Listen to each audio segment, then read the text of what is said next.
Surgical strike का demo live.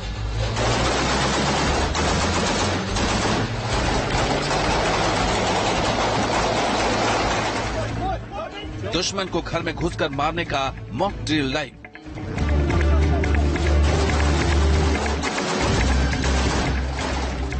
ITBP के हिमवीरों का रणकौशल लाइव।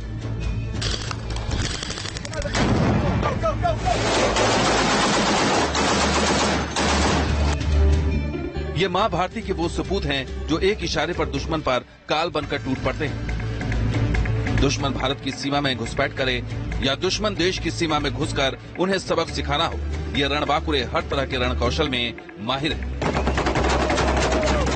2016 में भारत ने पाकिस्तान पर सबसे बड़ी सर्जिकल स्ट्राइक की थी,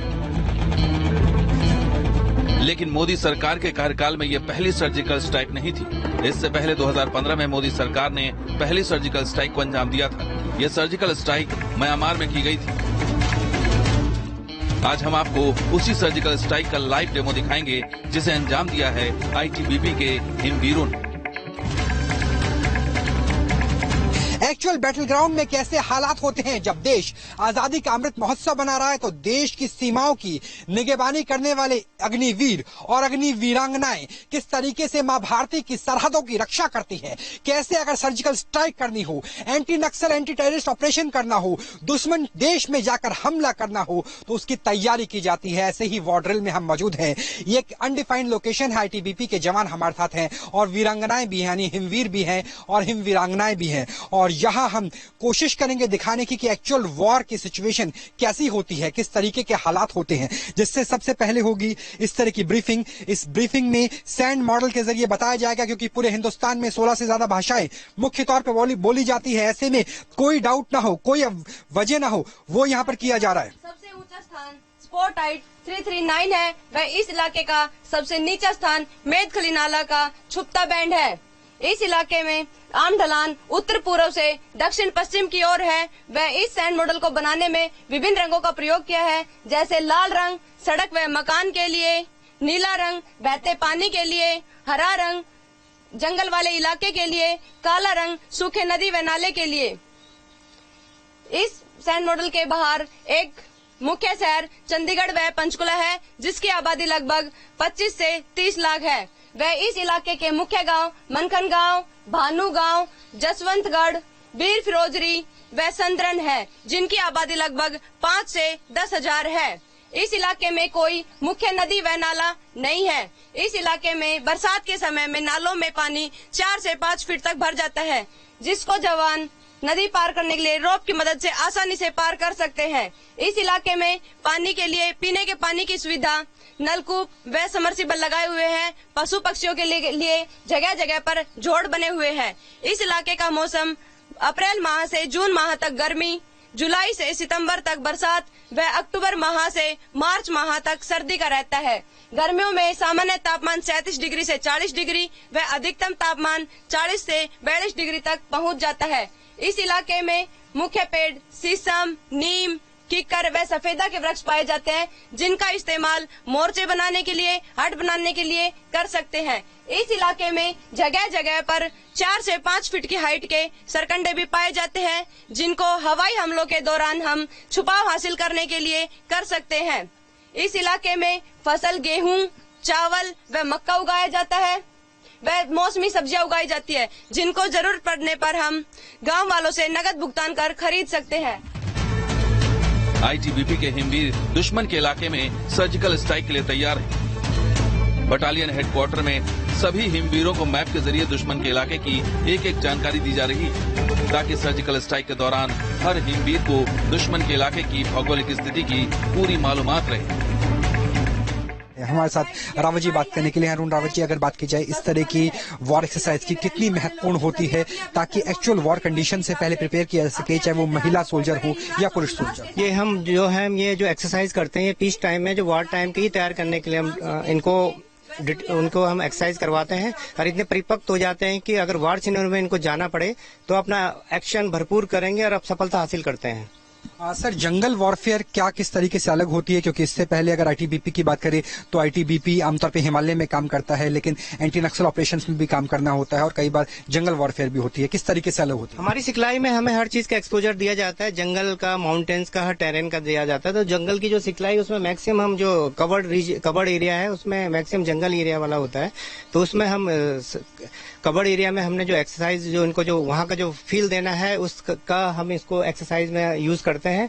उसमें क्या होता है कि जंगल एरिया में उधर का मौसमी हालात से इनको रूबरू करवाते हैं और उसके जो जंगल के क्या कहते हैं जो कठिनाई वगैरह आते हैं उनको जो सिखलाई है उसमें उसको शामिल करके इनको अभ्यस्त कराते हैं जंगल एक्सरसाइज। दुश्मन के इलाके की पूरी जानकारी हासिल करने के बाद अब आईटीबीपी के रणबांकुरे सर्जिकल स्ट्राइक के लिए आउटपोस्ट पर पहुंच चुके हैं। आउटपोस्ट सरहद से सबसे करीबी चेक पोस्ट होती है, जिसके बाद दुश्मन की सीमा लगती है। सैंड बॉटल बनाया गया है जहाँ पे अलग अलग टेरेन को दिखाया गया है, क्योंकि जो नीला रंग है वो पहाड़ी, नदी और नाले के तौर पे दिखाया गया है कि अगर वहां से पार करना है तो किस तरह से पार करना होगा। जो हरी घास वाला इलाका बताया गया है वहां पर पेड़ पौधे हैं। अगर सर्जिकल स्ट्राइक के दौरान अगर आप कॉम्बैक्ट में जा रहे हैं, असॉल्ट में जा रहे हैं और कोई हवाई हमला होता है तो हरे वाले क्षेत्र में जाकर के पेड़ों की ओट से आपको बचाव हो सकता है, मदद मिल सकती है।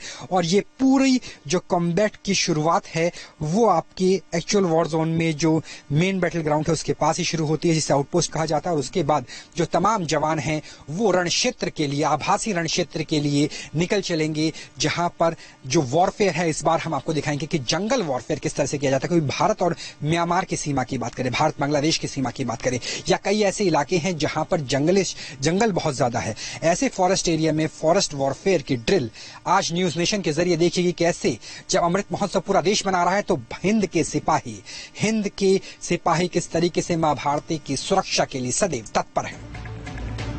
आउटपोस्ट पर फाइनल ब्रीफिंग के बाद हिमवीर दुश्मन देश की सीमा में प्रवेश करने के लिए निकल पड़ते हैं। अब इन हिमवीरों को अपनी ताकत, हिम्मत और सूझबूझ के दम पर दुश्मन के छक्के छुड़ाने हैं और सही सलामत वापसी करनी है। जंगल वॉरफेयर में हमने इंटरनेशनल बॉर्डर को पार कर लिया है, मेरे पीछे फेंसेस देख सकते हैं और इसके बाद हम लाल देश में आ गए हैं। लाल देश जो नाम से आप इशारा समझ सकते हैं कि भारत की तैयारी, भारत की पैरामिलिट्री फोर्सेस और आर्मी की तैयारी किस रेड आर्मी, किस लाल देश को लेकर हो सकती है। और ये फॉरवर्ड पेट्रोल है जो सबसे पहले ये जानने की कोशिश करेंगे कि जंगल से निकलने के बाद दूसरे देश यानी शत्रु देश की डिफेंसिव और ऑफेंसिव लोकेशन कौन सी है। और इससे पहले ये पूरा का पूरा ट्रूप इससे पहले ब्रीफ ले चुका है आउटपोस्ट पे भी और मेन बटालियन पोस्ट पे भी। और इसके बाद यहां से अब आगे जंगल के रास्ते में ट्रूप की पेट्रोलिंग शुरू हो गई है। और इसके बाद जो सबसे पहले है वो एम्बुश से पहले इंफॉर्मेशन ली जाएगी और उसके बाद जंगल के रास्ते मेन असॉल्ट होगा। मेन असॉल्ट में देखा जाएगा कि किस तरीके से हमला करना है, किस लोकेशन से अटैक करना है। और उससे पहले क्योंकि ये वाकई जो इलाका है ये हिमालय की तराई का क्षेत्र है और यहाँ पर तापमान तो बहुत ज्यादा नहीं है लेकिन ह्यूमिड कंडीशन है क्योंकि मानसून का वक्त चल रहा है। ऐसे में काम करना, वाकई ही ये जंगल है और डेंस फॉरेस्ट है, यहाँ पर काम करना बेहद मुश्किल है। और ये वो एक्चुअल हालात दिखा रहे हैं कि कैसे एक्चुअल हालात में काम करना होता है, कैसी स्थिति होती है। इंटरनेशनल बॉर्डर पार कर लिया गया है। एक बार ऊपर करके दिखाइए कि जो ये आभासी रूप से फेंसिंग दिखाई गई है, लाल कलर की दीवार नजर आ रही है, इसके उस पार हिंदुस्तान दिखाया गया है। और इसके बाद अब जंगल के रास्ते दुश्मन देश में जाया जा रहा है। आप इस सिनेरियो का आकलन कर सकते हैं कि किस तरीके से हिंदुस्तान ने जब म्यांमार में जाकर हमला किया था तो इसी तरीके के हालात थे, इसी तरीके की स्थिति थी क्योंकि उस वक्त भी इंटरनेशनल बॉर्डर पार किया गया था इंडियन आर्मी के द्वारा। और उसके बाद भी ऐसी स्थिति बनी थी जहां पर हमने जंगल के रास्ते जो म्यांमार में टेररिस्ट आउटफिट्स है वहां हमला किया था और जो पूर्वोत्तर के राज्यों में नुकसान पहुंचाने की कोशिश की जाती है उन्हें न्यूट्रलाइज किया था, जिसके बाद कोई बड़ा हमला पूर्वोत्तर में नहीं हुआ। तो देख सकते हैं कि हम भी जो डेंस फॉरेस्ट है, इस वक्त हम हिमालय के तराई क्षेत्र में हैं, लेकिन क्योंकि ये आर्म फोर्सेस का एरिया है, पैरामिलिट्री फोर्सेस का एरिया है, इसलिए हम आपको इसके एग्जैक्ट लोकेशन नहीं बता सकते। लेकिन वाकई ही ये हिमालय की तराई के जंगल का क्षेत्र है और यहाँ भी वैसे ही हालात है जैसे एक्चुअल जंगल में होते हैं। कीट पतंगे से लेकर के सांप से लेकर के तमाम वो चीजें हैं। इसलिए हमने भी वूसी यूनिफॉर्म को धारण किया है, जो यूनिफॉर्म आईटीबीपी के जवानों ने पहनी है, क्योंकि अगर आप यहाँ बिना ऐसे बूट्स के जाएंगे तो हो सकता है कि आप किसी बिच्छू या फिर किसी तरीके के सांप के काटने का शिकार हो सकते हैं। इसलिए विशेष रूप से बने हुए जूते हैं और उसके बाद यूनिफॉर्म भी इतनी थिक है, इतनी मोटी है, जिससे आप सुरक्षित रह सकते हैं। क्योंकि जंगल की स्थिति ऐसी ही रहती है, चाहे वो तराई का क्षेत्र म्यांमार के बॉर्डर का हो, चाहे वो तराई का क्षेत्र चीन या पाकिस्तान बॉर्डर का हो, या फिर जहां हम हिमालय के जंगल क्षेत्र में मौजूद हैं और अलग अलग ऑब्स्टिकल को पार करके हम आगे जा रहे हैं और शत्रु देश में हैं। और इसलिए आप देखिए कि आमतौर पर जब कदमताल होती है तो मार्चिंग ऑर्डर दिए जाते हैं तो कदमताल की आवाज आती है, लेकिन यहाँ पर चिड़ियों की आवाज आपको सुनाई दे सकती है, सोल्जर्स की नहीं। यहाँ पर हिमवीर भी हैं, हिमवीरांगनाएं भी हैं। आमतौर पे इन्हें हिमालय में, पर्वतों में और बर्फ के स्थानों पे लड़ना होता है, लेकिन अगर नक्सलाइड एरिया हो, नक्सल प्रभावित, माओवाद प्रभावित क्षेत्र हो, या फिर म्यांमार जैसे क्षेत्र में जाकर के, चीन जैसे क्षेत्र में, शत्रु देश में जाकर के किसी तरह के वॉर ऑपरेशन, सर्जिकल स्ट्राइक को करना हो, ऐसे में बहुत जरूरी है दबे पांव चलना। और आप देखिए कि किसी के भी चलने की कोई आहट नहीं है। और साथ में मूवमेंट देखिए उनकी आंखों में कि किस तरीके से वो आस पास पे नजर रखे हुए हैं। नजर इसलिए क्योंकि यहाँ पर इंडियन एयरफोर्स की एयर सुपीरियरिटी काम नहीं करेगी। यहाँ पर आपके अलावा कोई बचाव टुकड़ी नहीं आएगी। यहाँ पर कोई आपको रसद नहीं पहुंचाई जाएगी। यानी यहाँ पर है करो या मरो। जैसे कि कहा जाता है, शेक्सपियर की एक कविता है, there is not to make reply, there is not to reason why, there is but to do and die into the valley of death. तो ये वैली ऑफ डेथ की तरह से देखा जा सकता है जंगल के क्षेत्र में। और यहाँ से हम लगातार जो ट्रूप है, जो आर्म फोर्सेस का, पैरामिलिट्री फोर्सेस का ट्रूप है, उसके साथ जंगल वॉरफेयर में डेंस फॉरेस्ट की तरफ बढ़ रहे हैं। और यहाँ पर काम करना वाकई ही काफी मुश्किल है। और आप देखिए कि किस तरीके से जो यहाँ का टेरेन है उसमें मिक्सअप कर दिया जाए, उसमें पहचान ना हो। अगर कोई शार्प शूटर है, अगर कोई दूरबीन से नजर रख रहा है तो वो पहचान ना कर पाए, उसीलिए उसी तरह के कपड़े पहने गए हैं। और आप फेस पे भी देख सकते हैं कि उसी तरह से कलर किया गया है ताकि पता ना चले। और सबसे बड़ी बात यह है कि जो जंगल वॉरफेयर में अग्रिम पंक्ति पर हैं वो महिलाएं हैं। ये अपने आप में बेहद महत्वपूर्ण है, क्योंकि कैसे भारत की नारी सिर्फ लक्ष्मी ही नहीं है, वो दुर्गा भी है, काली भी है। और जैसे कि कहा जाता है कि हर हर महादेव भी बोलती है भारतीय सेना और जय भवानी भी बोलती है। तो भवानी के रूप में जो महिला ट्रूप्स हैं, जो सोल्जर्स हैं, वो सबसे आगे हैं। और उनके पीछे वैसे भी कहा जाता है लेडीज फर्स्ट, लेकिन यहाँ युद्ध क्षेत्र का आभासी रूप है, ये युद्ध अभ्यास है और यहाँ भी लेडीज फर्स्ट है। तो देखिए कि भारत की नारी किसी भी मोर्चे पर किसी भी तरीके से कमतर नहीं है। और सबसे आगे वाली पंक्ति में आपको महिलाएं नजर आएंगी, सोल्जर्स नजर आएंगी। बहुत आराम से चलिएगा क्योंकि कहीं कहीं काफी गहरे गड्ढे भी हैं। और यहाँ पर सांप, बिच्छू, केचुए, वो तमाम जीव जंतु हैं जो ऐसे क्षेत्र में हो सकते हैं। इसलिए हमें यह भी कहा गया है कि आप किसी पत्ते को मत छूइए, क्योंकि कई पत्ते ऐसे हैं जो रिएक्शन कर सकते हैं, जिनकी वजह से आपको काफी खुजली हो सकती है, स्किन इन्फेक्शन हो सकता है। लिहाजा बहुत ध्यान से हमें निकलना है। और यहाँ तो जो महिला सोल्जर है, कमांडो है, वो दुश्मन की टेरिटरी पर भी निगहबान बनी हुई है। तो इस तरीके से जंगल वॉरफेयर में जो फॉरवर्ड पेट्रोलिंग है वो आगे बढ़ रही है। और डेंस फॉरेस्ट से न्यूज नेशन आपको दिखा रहा है कि जंगल वॉरफेयर दरअसल सर्जिकल स्ट्राइक से पहले जो किया जाता है वो किया कैसे। अब आईटीबीपी के हिमवीर दुश्मन देश की सीमा में घुस चुके हैं और अपने लक्ष्य की ओर छिपकर आगे बढ़ रहे हैं। दुश्मनों की तरफ से लगातार आर्टिलरी फायर की जा रही है। ग्रेनेड हमले और लैंडमाइन के बीच कटीले तारों, पानी और कीचड़ की मुश्किल को पार करते हुए हिमवीर दुश्मन पर प्रहार करने के लिए लगातार आगे बढ़ रहे हैं।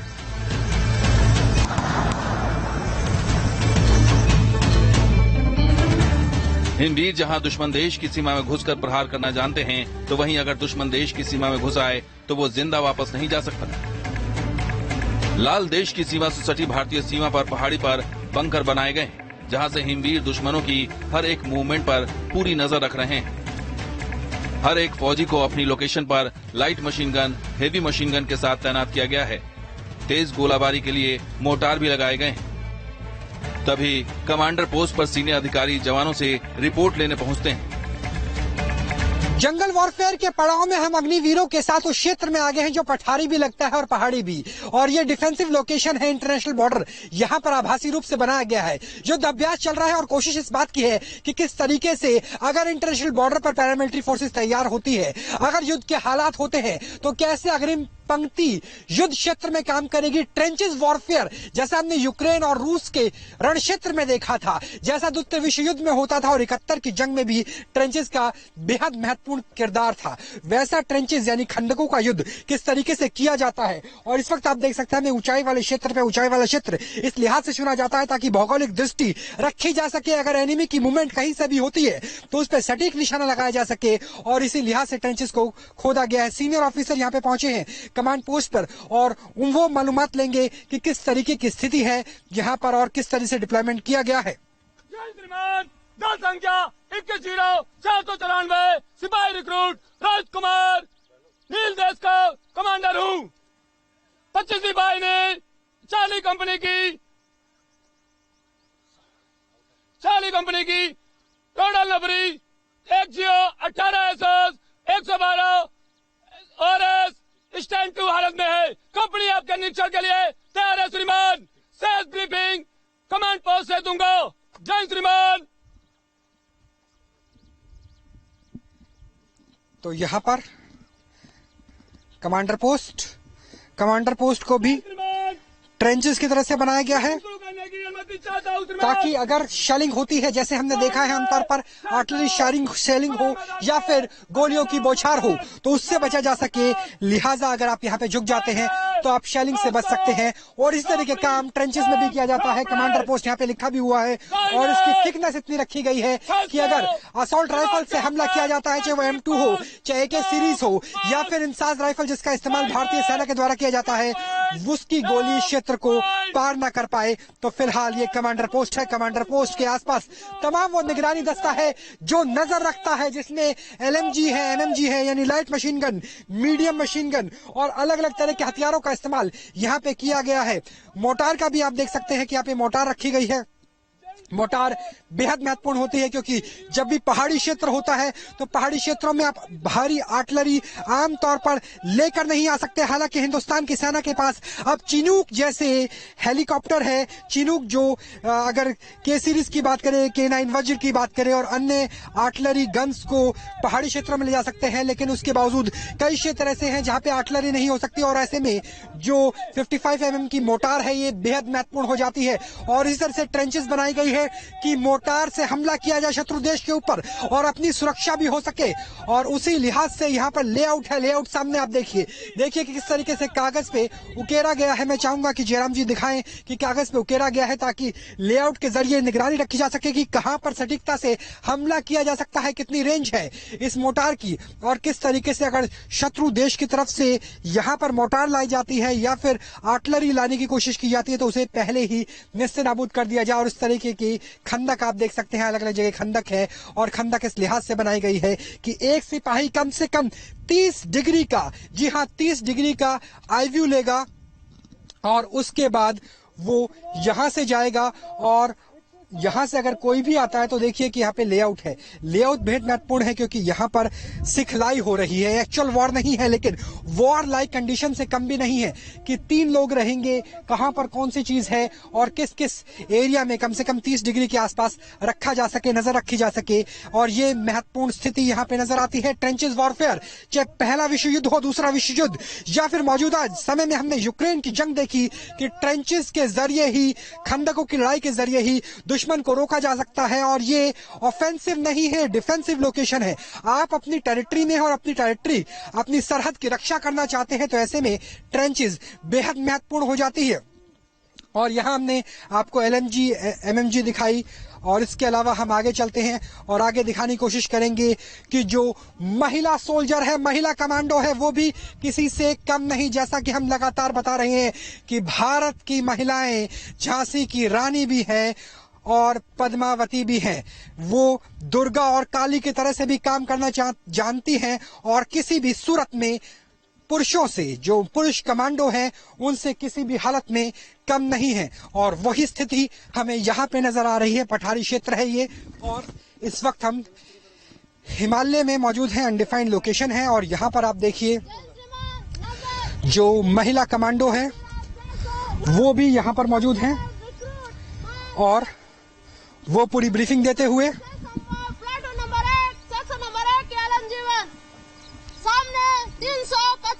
तो यहाँ पर ये बताया जा रहा है कि किस तरीके से आपकी लोकेशन है, आसपास का टेरेन कैसा है, भौगोलिक स्थिति कैसी है। और इसको देखिए कि आपकी जो ट्रेंचेस है वो इस हिसाब से खोदी जाती है कि अगर आवश्यकता हो तो एक सिपाही उसमें सो सके। क्योंकि अगर बात की जाए युद्ध क्षेत्र की, ट्रेंचेस का मतलब होता है कि आप डिफेंसिव लोकेशन पर है। वहां पर कई बार ऐसा होता है कि कई दिनों तक कोई एम्बुश नहीं होता, कोई हमला नहीं होता। ऐसे में एक संतरी को जागना है और एक को सोना है, तो सोने की स्थिति भी यहीं पर ही बनाई जाती है। और उसी लिहाज से यहाँ पर अलग अलग ट्रेंचेस को बनाया गया है। और लोकेशन देखिए ट्रेंचेस की, देखिए कि जितना मीटर होना चाहिए, जैसे 25 मीटर की बात करें, 100 मीटर की मिलीमीटर की बात करें, सेंटीमीटर की बात करें, तो यहाँ पे इस एंगल से बनाया गया है कि एक व्यक्ति कम से कम इस ट्रेंचेस में जागता रहे और दूसरा व्यक्ति सो सके। हालांकि आप देखिए कि बहुत सारे कीट है, यहाँ पे सांप भी आ सकते हैं, केचुए लगातार चल रहे हैं।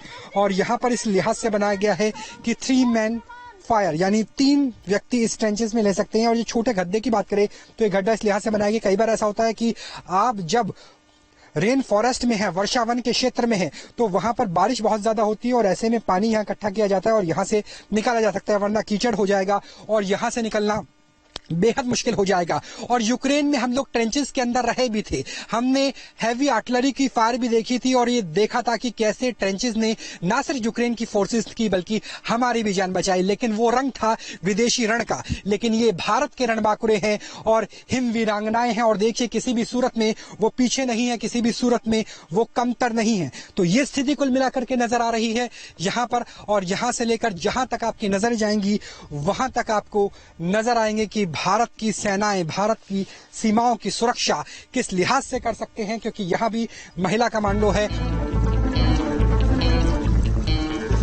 हर जवान अपनी पोस्ट पर तैनात है, तभी दुश्मन देश की एक टुकड़ी भारतीय सीमा में घुसपैठ करती है। भारतीय सीमा में हिमवीरों ने दुश्मनों के लिए मौत का जाल बिछा रखा है, जिसकी भनक दुश्मनों को बिल्कुल भी नहीं है। अब दुश्मन हिमवीरों के जाल में फंस चुके हैं। एक तरफ तालाब और झील है जहां लैंड और वाटर माइन बिछा दी गई है। जैसे ही दुश्मन देश के सिपाही भारतीय सरहद में आगे बढ़ते हैं, हिमवीर उन्हें निशाना बनाते हुए चारों तरफ से गोलाबारी शुरू कर देते हैं।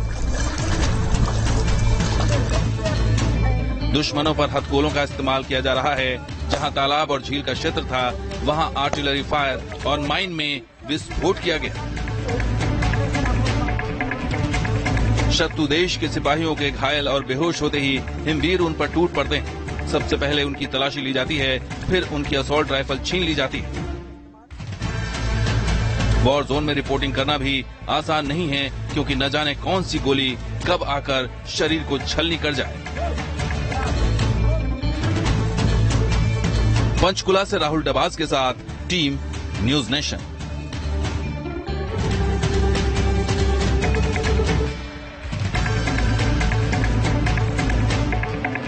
कुछ ऐसे सपनों के बारे में